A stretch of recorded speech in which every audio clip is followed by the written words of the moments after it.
Cannibalization at the top. I can't even say that word. Cannibalization? Cannibalization at the top. It's a weird word. It's like globalization and being a cannibal. So a cannibal is somebody who eats itself, essentially. Another type of its humans. You know, humans eating humans. Organ trail, Donner's Pass should all be flashing into your brain.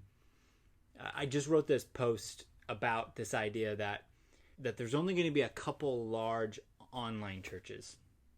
This is a theory that I've seen passed around casually in blog posts, in conversations. I've heard all sorts of things and theories, but the idea is that the local church, essentially, you would only compete with the people that were in your area, and there's only so many physical spots for churches to be, so there's going to be tons of opportunity around the US and the world for there to be a bunch of large churches. But with the online, real estate is cheap. There's no friction. You can have as many online churches, but because you're not just competing with the people down the street, you're competing with everybody on the internet, that there only can be so many at the top, meaning that they're going to cannibalize each other. And so there's going to be only a few very large online churches.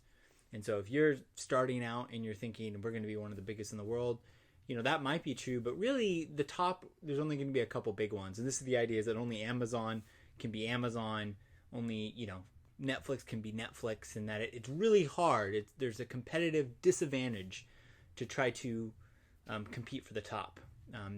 There's this whole concept now that exists that this is why there's not a lot of medium-sized companies. You're either very, very, very, very large, or you just stay small and you end up getting bought out. And there's really there's monopolies now that exist, and people have transferred that thinking, reading in books, following these concepts, looking at the Amazon, the Googles, the Facebooks of the world, and going, that's going to happen with online church. Well, I have two thoughts. First, my general thought is I don't think the market is the same with churches. I feel like your friends, I feel like this is a theory where you develop it because of how your friends' listening habits. But if you kind of look at the landscape, every preacher, every teacher that's the primary face of these ministries are very different. I think within your tribe there might be cannibalization, but the kingdom, especially the giftings that exist around the world, there's so many types of communicators, and there's people, you listen to different types of people. I just don't think the markets is the same. I think it's a smaller market, the amount of people listening to this content, and I think there's a lot more diversity, and it's really hard to classify, like owning a spot. I don't think if you look at the top 5 communicators, I don't think that they own the space. I think there's a lot of opportunity. And so I just don't think that it's comparable. I don't think it's apple to apple type of comparison here. That would be my general thought to that theory. I understand why it exists. I understand the thought process or the logic.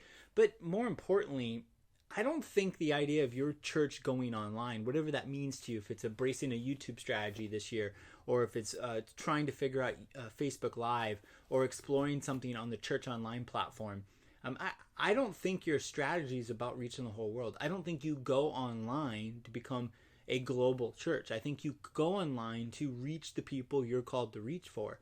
You should spend some time Googling persona, this idea of who is your church uniquely qualified to go after. And we see this in the Bible. Books are written. We have 4 gospels written to 4 different targets. And your church is a different target. This is why you can have 50 churches in a city, and they're all reaching different people. And they might have a market cap of how big they can be, but your church goes online not to compete with my church or the other large church. Your church goes online to reach your people. So don't get wrapped up in, there's only so many people that can swim in this pond. I see it more like capitalism, at least idealistically, that there is enough pie to go around. And there isn't just scraps at the people at the bottom. So embrace an online strategy this year, not to become the largest church ever online. Embrace an online strategy to figure out who you are uniquely qualified to reach. And that's going to come out of who your church is already reaching. And so figure that out, embrace online, and don't get wrapped up in the flawed thinking of cannibalization. Oh, I said it right that time.